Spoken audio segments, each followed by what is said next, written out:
It's time to get all your Star Wars news in a single file. From Fantatrax TV, this is Good Morning Tatooine! Good morning Tatooine indeed. After a very long hiatus, far too long hiatus, we're back. On the back of Star Wars Day on May the 4th, so lots of news to get stuck into this week. So let's get straight to it. On this week's show, we're going to be discussing everything May the 4th that happened on Disney+. We're going to have a look at what happened in the shops. Then we're going to have a browse at the Galactic Starcruiser as it prepares to launch in 2022. We'll have an in-depth look at the Hasbro Fan First event. And lastly, we're going to look at Andor filming in the UK. Lots happening there. And of course, the Estate of David Prowse had its auction on May the 4th as well. We'll have a quick discussion on that. And lastly, JABBA'S Court, the big talking point of the week. The Bad Batch has launched on Disney+. But what did you think of this Clone Wars spin-off? And who or what is Omega? So that's going to be everything we're going to be discussing this week. Hugely important part. Subscribe, ring the bell. Like us, follow us, all the usual stuff, share the content. The more we get out there, the better. And of course, we need your comments. That makes up a huge part of the show. Let us know your opinions as we discuss the news. And my guest this week from Fantatrax.com, Mr. Mark Newbold. How are you, Mark? Good morning, Brian. How are you? I'm excellent, thank you. It's been a busy week, obviously, for Fantatrax.com, covering everything May the 4th and everything on the back of that. Any highlights of the week? Oh, wow. Where do you start? It's been so full on that we've had tons of coverage go on the site. It's one of our busiest days was May the 4th. It always is, but it was just nuts this year and plenty of traffic going through, which is always nice. Just so much things that landed on. I'm looking forward to talking about like biomes and fly through and stuff like that, because things that landed that nobody knew was coming, which was wonderful. Really enjoyed that. So much product coming as well, which was interesting. I'm seeing loads of names come up on the screen, which is always nice. Yes, it's been a good week, Brian. It has. Let's have a quick delve into some of the big news items of the week. And kicking it off, everything happening on Disney+. The big one, I guess, that certainly via the promotions was the Simpsons Lincoln, Force Awakens from its nap. Did you check that out on Disney Plus? Oh, how could you resist? I mean, again, it was one of those things we never knew it was coming, and then that drops. Hi, Mark. And all those things that come along are so much fun. Simpsons shorts have been around for, 30 years, really, if you think about it. Die Hard 2 had a Simpsons short. They've been around forever. And they've done, Star Wars-related stuff over the years, little nods and tips of the hat. But this was so well done. And I tell you what, the thing I liked about it the most, as much as anything else, it's a Force Awakens, lots of Force Awakens references. I love that they use all the music was from Phantom Menace, which is pretty much my favourite Star Wars soundtrack. So there was just so many little nods. Not much Mandalorian stuff. We just put a piece on Panther about that. Al Jean, the exec producer, talks about why they just couldn't go there. There's a little sort of bucket nod to it. Hi, Andrew. But for the most part, they steer clear of Mandalorian. But it didn't matter. It was brilliant. The BB-8 stuff was great fun. It was just fantastic. I'm looking at my write-up on the site, panicking that there's typos in there because my sausage fingers have been all over the place lately. I guess one of the surprise elements, didn't get much promotion, certainly ahead of time, was the biomes, which everyone's just raving about. Just stunning, beautiful stuff. Oh, completely. Yeah, that was so, like you say, unexpected and so welcome when it came on. Obviously, Hoth is the first place that you visit, and you're kind of watching. You see the probe, you see the speeders, you see the Tauntauns, you're waiting for the Wampa to grab one. It doesn't. Spoiler alert. But there's all these little things that happen, and you're moving through the planets. You go to Sorgal from Mando, you go to Crate. There's some beautiful locations that you journey through. I can only hope that they do more. I really do hope they do more. It was wonderful. And they've got to turn it into a screensaver, Brian, because I'll get no work done. I'll just sit there watching my screensaver. The vehicle fly-throughs as well, just a lovely touch. So I thought Disney Plus for Star Wars Day kind of rocked it, really hit it. Bit of fun comedy. The biomes, beautiful stuff. Fly-throughs, technically brilliant. I just thought nailed it out the park. Absolutely, yeah. We're putting to aside Bad Batch, but we're going to discuss in a little bit as well. So brilliant stuff from Disney Plus. Moving on to stuff we found in the shops. Big thing for people in the UK this time was Galaxy's Edge hit the UK. So for the first time, the creatures came into Shop Disney UK. I actually ordered a Salacious Crumb. So why am I surprised? Why am I not surprised? It hasn't arrived yet, but I thought Jabba needs his pal. And so it's going to come at some point this week. I've seen the dispatch note coming out there. Lots of them now available in the UK. No Bantha yet, disappointing. That's surely to come. The Fantas all be wanting one of them. Any of the ones that took your eye? As always, I mean, I'm in the collection room now, and there's not room for a thimble in here, let alone plush stuff. I want it all. I'll be honest. I all of it looked fantastic. The Tuca doll, the little like the loft cat, the top right. I always get the name incorrect. I'm sure Becca will correct me. I saw Becca on here a second ago, and the knobbly white spider from Mando. That looks pretty cool. And in the UK, they're doing it the same as the States. There was two different coloured Kawaki and monkey lizards. Are they doing the blue and didn't get a choice at checkout unless I mistakenly skipped that part.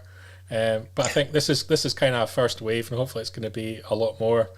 Getting shipped straight from Batu apparently, so. As you do. Postage is cheaper. Avoiding all the taxes, I hope, on the way into the country. Other stuff that I particularly took note of, Zavi had big savings on the Vader helmet. Yes. $95 off in the US, $45 in the UK. I've got one of them. I'll be doing an unboxing for fantatracks.com during the week. Excellent.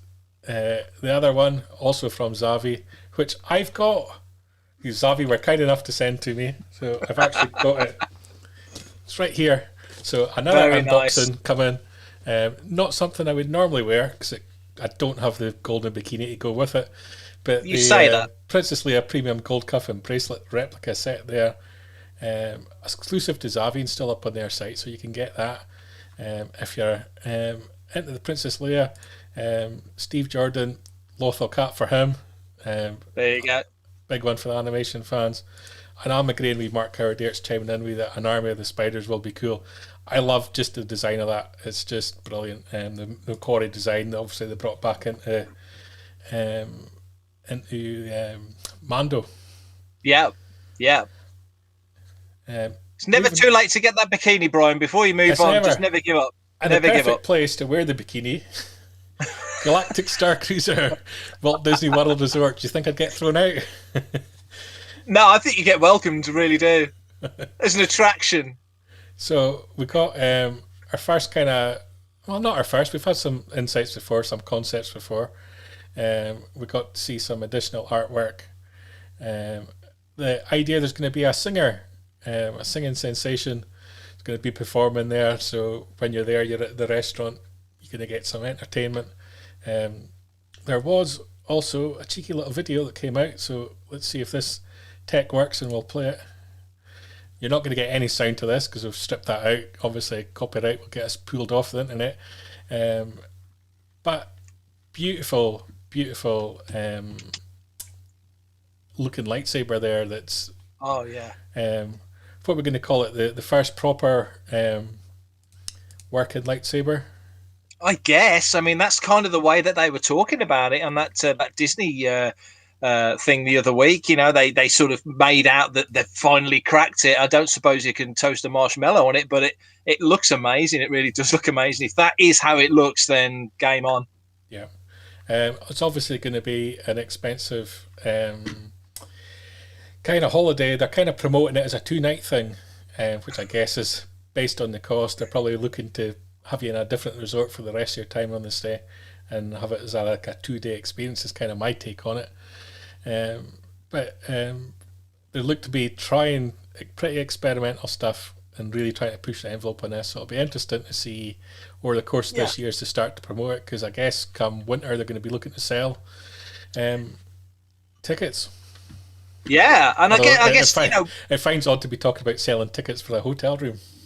That's true. That's a good point. Yeah, it is. I suppose that because with everything that's happened in the world, it's given them time, a little bit. I mean, not wanted time. They want to be earning money, but time to sit back and put more time into planning these things and getting all the R&D done. And not that it doesn't happen anyway, but hopefully we benefit as fans, but our wallets get battered.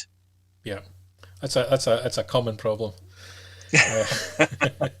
Moving on to the next topic. Hasbro Fan First event.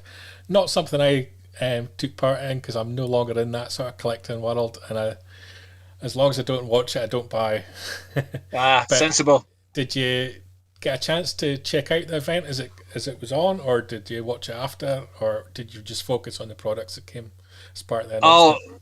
Yeah, it was that, because it was May the 4th and it was just like, it was a machine gun of news coming every 5 seconds. So it was head down posting, but I did catch up with it later and certainly looked at the content we posted, the press release that Hasbro kindly sent through on the site. And there's some gorgeous stuff I can see you've got on the screen.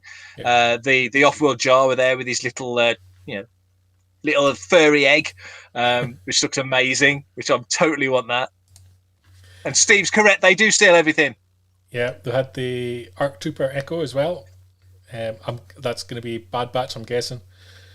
Yeah, he doesn't look like that in Bad Batch, but he's had a bit of a rough time since those days. But that is such a good-looking figure. Tebow, love the Ewoks. Yeah. If I remember correctly, we had the exclusive 6-inch reveal of Tebow on Panther Tracks a few months ago. Yeah, we did. Boba Fett Prototype Edition. So this is following on similar. They did similar with Vader, I think. They did, and this is the reason why Matt Booker is currently lying flat on his back, pulling his hair out, because I can't imagine how many variants there are of this. I'm guessing. Explain it to me, but I'm guessing you're going to get various combinations of the colours in the pack, so you're going to have to buy multiple packs to get all the colour combinations. Is that kind of how it works? Well, me and Mark spoke about this on Making Tracks. We've got 2 episodes this week, by the way. First episode's out Tuesday, second episode's out Thursday. So much to get through. But we asked the same question. We're not entirely sure there are a lot of possible variations. I think, from what I gather, that there are just the 3 as you see there, but I'm quite happy to be proved wrong because I ain't buying all of these, so it's not a problem. Flamethrower, 6-inch, Yeah. under the Black Series gaming grates. Kind of a nice looking figure, but Really nice. it kind of feels like that era's kind of past. In a way, yeah. I mean, this is from Fallen Order, I think. It really does look nice. It's got that Snowtrooper vibe. You can't really go wrong with that. Yeah. Good point by Paul on. there, by the way, that just popped up. Good point by Paul. 6-inch Night Brother Warrior animation callback, I'm guessing. Being a person, I'm going to say this a lot in this episode, again. Not being an animation guy, so... Yeah, this is another Fallen Order figure. Again, we talk about this on Making Tracks. This is the figure when it appeared on screen that made Mark Mulcaster jump out of his seat. I'm breaking no confidences, but it made me smile. So, well done, Night Brother. Black Series Deathwatch Premium Electronic Helmet. This is like, these helmets are really something that in the Black Series they've really been pushing this last while, and they're getting better and better, I think. And this one I think will sell well. Yeah, it looks the business. The paint job on it is gorgeous. It looks impressive inside and out, and I really like the box design. Even the packaging looks attractive now. Not that it didn't before, but it really does look nice now. So good job all round. Clone Shock Trooper and the 6-inch range as well. Yeah. We also had Vice Admiral Rampart, who's part of the Bad Batch comic. Yes. Animation series, rather. Comic coming, I'm sure, at some point. Comic coming at some point. Which you'll know about, I'm sure. Yeah, you see him very briefly, but yes, he is up on. He's in the 2nd episode, I think, Cut and Run. But yeah, you do see him briefly. Paul Naylor there asking for more droids, and we can deliver.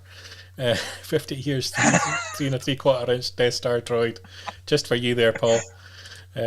Paul knows my absolute hatred for all things droid. And this was my very first action figure was Death Star droid, so I've got a lot of love for that guy. More of my cup of tea, Luke Skywalker, Andor. Again, that's part of the Lucasfilm 50th anniversary range. Yeah, beautiful. The soft goods on these figures are getting so good now. It looks amazing. And this Tusken Raider looks incredible. Yeah. And that pretty much wrapped up everything that was part of Hasbro Fan First event. Anything on that reveals there that's going to be top of your purchase list? Well, I mean, I'm quite judicious about what I buy. I tend to be led. I'm not a completist in any measure of anything, really. So if it catches my eye, I tend to pick it up if I really like it. There's nothing there I don't like. I know, like Paul made a great point. There's a lot of repaints and a lot of sort of rejigged stuff. You know, the helmet, obviously, we've seen before in different guises and such. But all of it's presented so nicely. I'm kind of smitten with all of it, which doesn't help, does it? Certainly, don't tell the wife. On the more expensive end of things, there was an auction from the Estate of David Prowse on May the 4th as well that raised over £400,000, which is pretty incredible, and a portion of that going to Alzheimer's research as well. One of the items went for $23,000 was the Empire Strikes Back rehearsal script. Incredible. Signed items as well. You know, there was so much there, just beautiful to see, and I was kind of happy to hear that the Green Cross Code Man outfit's been bought by the upcoming National Sci-Fi Museum that's coming to the UK, so it's going to be on display there. So that's kind of a little bit of my childhood. Absolutely, yeah. It's nice that, like you say, it's something that you'll be able to visually go and see and sort of not interact with. You can't touch it, but you know it's going to be right there.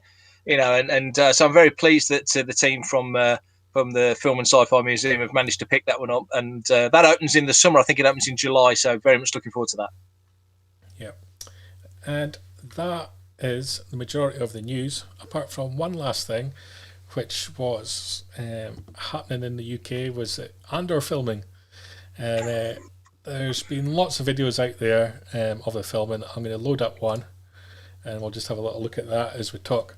But it's obviously been filming up near Blackpool kind of region, the UK. Those of you not too familiar, just north of Blackpool, beachside, not quite Gran Canaria like the maybe planned, but the UK equivalent.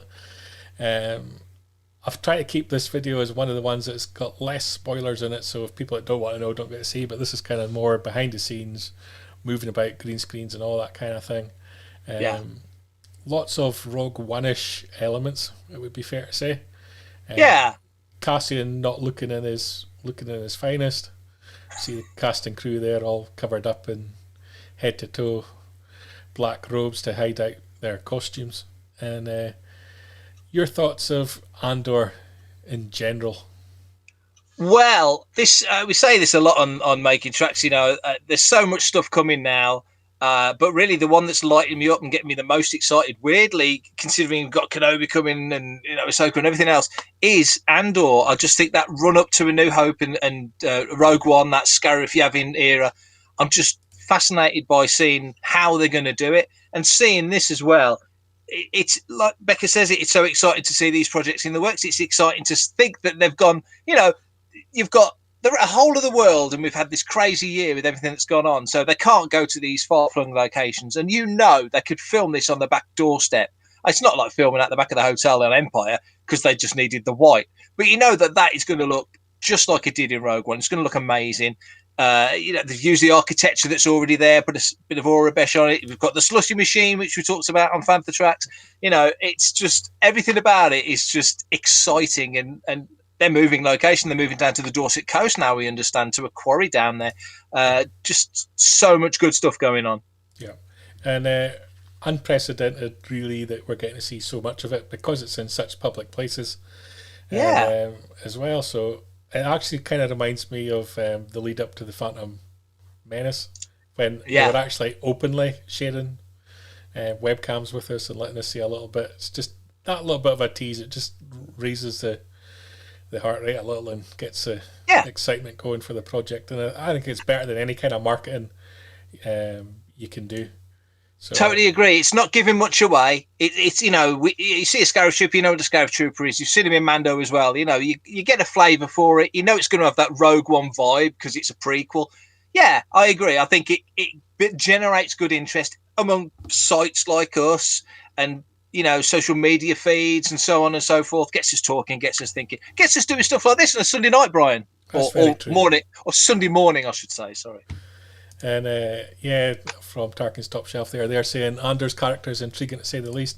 I love the fact that he was clearly capable of doing bad things. Yes. And his interpretation of bad things for the right of good, and I think they could go quite dark in this series a little bit, and it could be quite revealing and quite interesting. Yeah, wouldn't argue with that. But let's talk about something that's currently on Disney Plus. They just launched Bad Batch, as we take a little journey into Jabba's court.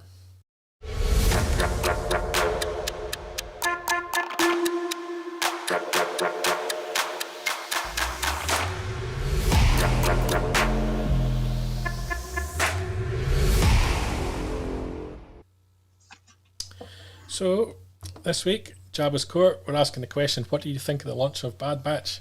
And who is Omega? So, Mark, you're going to have to educate me to start with. Who are the Bad Batch? Because I didn't watch the Clone Wars. I don't watch Rebels, Resistance, none of that. The last cartoons I saw were the Ewoks. So okay.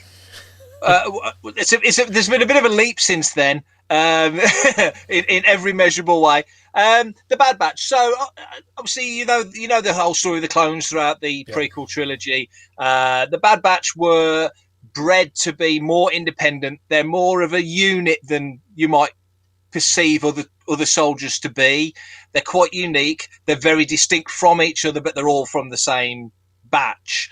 And Omega, we're 2 episodes in, so we already know, and spoiler alert if you haven't seen it, but we already know that Omega is part of that batch. But obviously she's a girl. She's not the same age. And I say age in inverted commas because they're clones and they're accelerated in terms of growth and such. So there's a whole world of potential storytelling options there for her as a character. and also the effect that it's going to have on them as a team.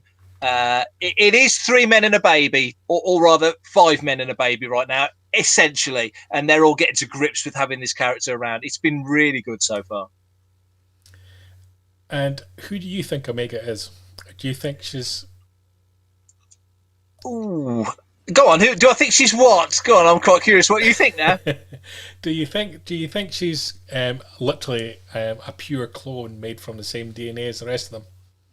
Yeah, I think yeah, no, I agree. No, it's quite sensible. At this stage, I think she's similar to Django wanting Boba to develop as at natural pace and be his offspring, essentially. You know, I think, to me, at this point, without knowing anything else, I think Omega is kind of like Boba was at that age. That's how it reads to me. She's growing at her own pace, because if they're from the same I mean, here on Earth, you know, you can fertilize eggs at any speed, and one can be born today and one can be born 2 years down the line if you want to get technical, but we don't need to, because it's Star Wars and you don't need to get technical. It's not about that. She's, as was just said there, she's the little sister of that particular batch, that particular family.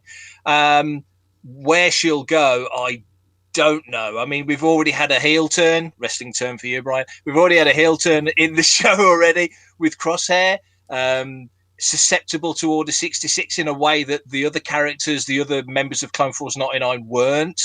And the Empire was savvy enough to pick up on that and monopolize on his indecision about not following orders. They're teeing up some clever stuff.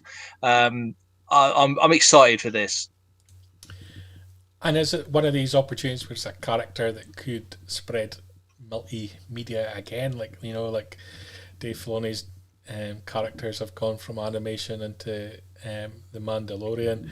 Obviously, Dave's got a lighter touch in this series. We've got different showrunners. But this could be a character that they're looking to bring into The Mandalorian in some way as well. There's definitely a potential. I mean, I think with animation now, and we spoke about this on Making Tracks recently. I think you imagine there's just this line of Star Wars stories that they want to tell, and some just suit animation better, and some just suit live action, and some are better as movies. And I don't think, particularly from a storytelling point of view now, they need to worry about, you know, about what character goes where, because I think going forward, you'll not in this instance, the actress that is voicing Omega is an adult, so you know that couldn't happen. But generally, I think you'll have, if a live action actor is in a role, they'll probably voice the character. In this instance, the character has begun as an animated character, so you'll probably have a different actress playing her at a later juncture. But yes, I agree. I'm rambling. I agree. I think she's definitely a character that you could see in live action. Yeah.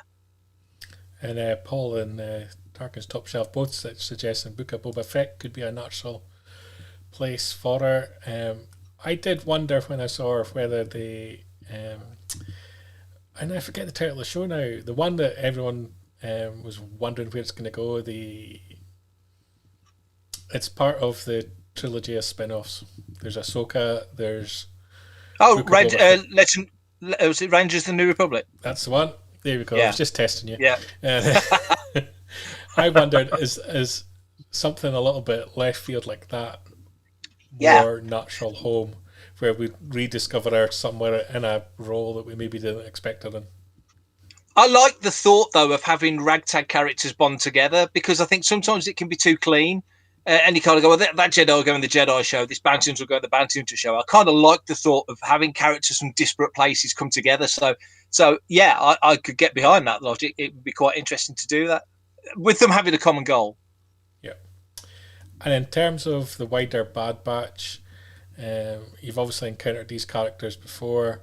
How have they transitioned from the Clone Wars into the Bad Batch?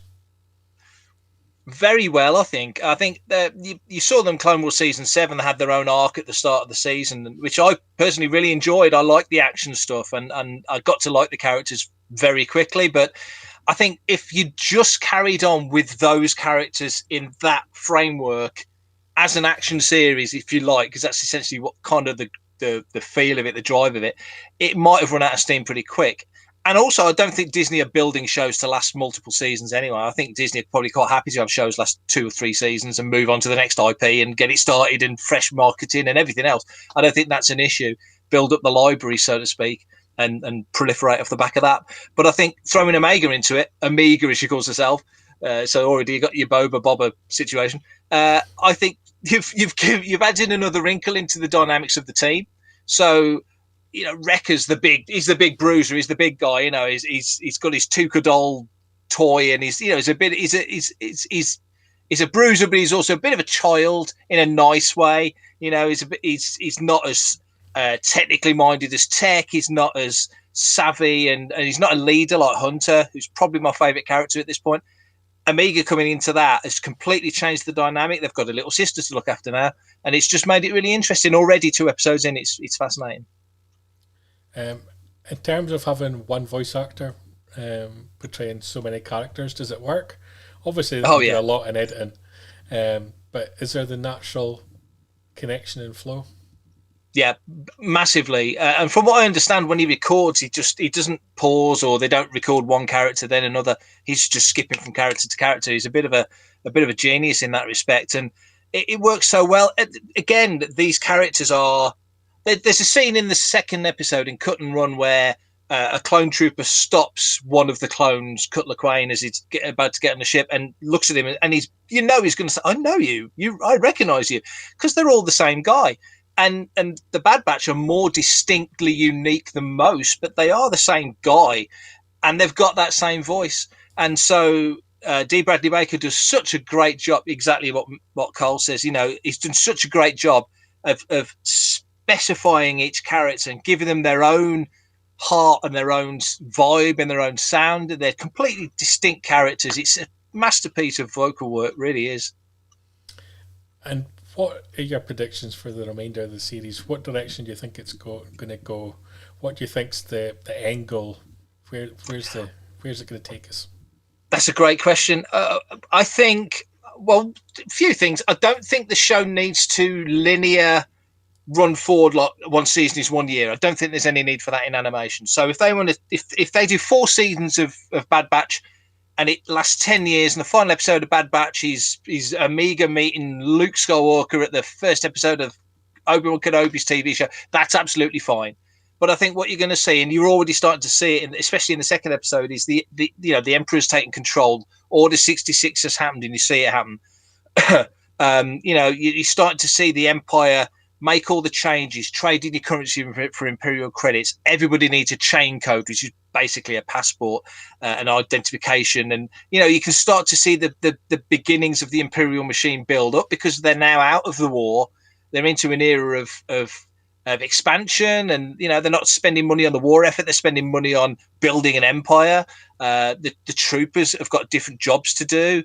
It's quite interesting when you look beyond the action that's at the front of the screen, what's going on behind. I think that's where the gold's going to be in this show. The characters are great. The characters are set, and I think that's your kitchen sink soap opera element. I think behind that, Bad Batch is really going to show us something about how the Empire, Palpatine, but his ranks going down, just got a grip on the galaxy. And also how, because you do see Saw Gerrera in the first episode, Aftermath, how the rebellion slowly, bit by bit, just grew and grew into something that could unify as it does later, which we've already seen. And Kanan in the Bad Batch as well. A little bit of controversy. Because it does retcon a little bit the comics. But my argument is it's not a crucial retcon. And we are talking about a galaxy far, far away, and it's people recounting the stories. So you've got to give a little bit of leeway here and there for myths and legends in the way that people recount and recall things. Were you particularly upset with the changes, or did you just take it on the flow? I took it on the flow. I mean, I really loved that Kanan comic. I thought it was a great run. It got cancelled way too early. The artwork was fantastic. There was some great stuff in it.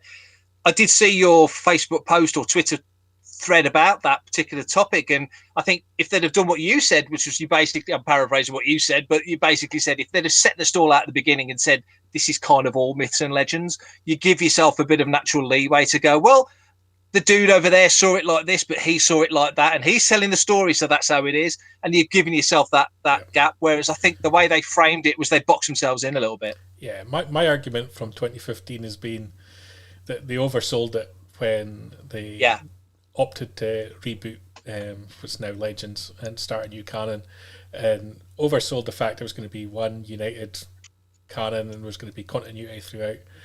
Where if you just left it and said, right, we're going to go with one storyline, but this is all myths and legends, it's going to be one cohesive storyline, but there's going to be a little bit of leeway because different people are going to remember things in different ways. And you just give yourself out as creative. You give yourself a little bit of leeway to change things up if you head in the wrong direction, because especially with the Legends, they tied themselves up in knots trying to keep things right, and it never worked. And then along came the Clone Wars, and that just kind of destroyed everything in its wake. And you've kind of got to give yourself that kind of space, and they just oversold it at the very beginning. Paul Naylor's throwing one out, comment out there, possibly they're saying Enfys Nest. This would be an interesting one. It's a character that's a great call. People have really endeared to, despite limited screen time and nothing really to support the character out with the solo film. So that's a good call, an interesting one. Yeah, it is. It is. No, it really is. Yeah, I think again, like so many characters in Star Wars, it's like Marvel, isn't it? I think emphasis is kind of in our head because Erin Kellerman was just been in Winter Soldier, so Falcon and Winter Soldier. So, and some people didn't think her character was well served in that show, and look back to her role as Enfys and think the same. But I think, like Iron Man, like any superhero character, it's a mantle that gets passed. And it felt to me the way, Beckett's known of Enfys Nest for longer than that girl had been Enfys Nest, if that makes sense, to my reading anyway. So it does feel like a mantle that was passed. And if it was a mother or a grandmother, and we get to see him in here, good grief, we're going to see Fennec Shan soon, and she's 30 years down the timeline in The Mandalorian. So I think, I'd like that. That's a good call. The music of the series, what do you think so far? Because obviously you've been interviewing the composer. That interview's up on Fantatrax TV, so youtube.com/Fantatrax TV. One word. Easy for you to say. Yeah, it was. So what was your take, having just interviewed the composer, what was your take in the first couple of episodes and what he's delivered? I liked it. I mean, the first episode is very much, to me, they specifically made it like a Clone Wars episode. The intro, the Tom Kane voiceover, the music, the vibe of the music, it had that all about it. So, which I thought was clever because it's kind of easing you in. It's like, this is a sequel to that story from a sort of jut left and follow these characters sort of point of view. But we want you to be confident and comfortable with what we're presenting. And Kevin Conner's done music for so many of these shows now. But yeah, it is. It really comes into its own in the second episode. There's some really nice stuff with Omega because obviously she's a character that's lived on Kamino for a whole life. All she knows is steel floors and rain, and now all of a sudden, and everybody looking the same, and now she's on a planet. There's a beautiful sequence where she scoops up some dirt and the music that accompanies it's really light and got a lovely vibe about it. And she's feeling the dirt. It's like opposite of Anakin hating sand. She's picking up dirt going, wow, what's this? It's just, there's some really nicely observed stuff, but the music's great. And again, so many kids are going to come into Star Wars via the Bad Batch. And this is the music they're going to hear first, really. So I really hope that Lucasfilm and Disney get it out onto all the streaming services that can, you can download the music from, like they did for Clone Wars and did for Mando. They should do that ASAP. There seems to be a very soft touch in terms of anything to support the series as well. There's nothing really coming out literature-wise in terms of toys and so on. It's very limited in terms of what's been announced so far. Hopefully, you would hope, Christmas period is going to drop some stuff for the Bad Batch, as you say, for the kids. Are you disappointed with what you're seeing, or does it seem to be that connection across the content? There's some Black Series figures come out. I think Wrecker's come out. I think Tech's come out. I think so. They're slowly working their way through that. So that'll come in its own time. I think Omega's the character that everyone's going to flip for because she's so popular already. Advanced Graphics have released some of the standees, so they've already got a range of those out. But they've kind of gone. It's a bit like when Star Wars came out, and before that, the figures were here. They went for like what I used to call like the easy wins Like, let's do some badges, let's do some t-shirt print, you know, the old iron-on t-shirt stuff. Let's do paper magazines. It feels like, look, Figpin of, I mean, their badges are incredibly gorgeous and beautifully packaged. But there's a Figpin range of Bad Batch of badges. There's, like I say, there's the advanced graphics stuff. So there is bits out there. I really want this show to grab hold. It's not going to be the number one show in the world like Mando was, or anything like that. It's going to do well, though. I think there's enough interest for it to do well, which will justify getting more stuff out there, because these are armored characters and armor figures always sell well. So Hasbro really want to be all over this, and so do all the other licensees. Brilliant. Anyway, thank you for joining me this week, Mark. I think we've covered all the Star Wars news from this past week in a quick summary there. And we'll be back every Sunday night, 9 p.m. in London, 4 p.m. in New York, and figure it out from there. And please subscribe, like us, share the content about, and appreciate everybody for throwing their comments in there. And we look forward to you joining us again in future shows. Thanks, everyone. Good night. Keep up to date with the latest Star Wars news each and every day on FanthaTracks.com. You can also find us on Twitter, Facebook, Instagram, TikTok, Tumblr, and Pinterest at FanthaTracks. And be sure to like, comment, subscribe, and follow FanthaTracks TV to be alerted to new content and to be a part of our live shows.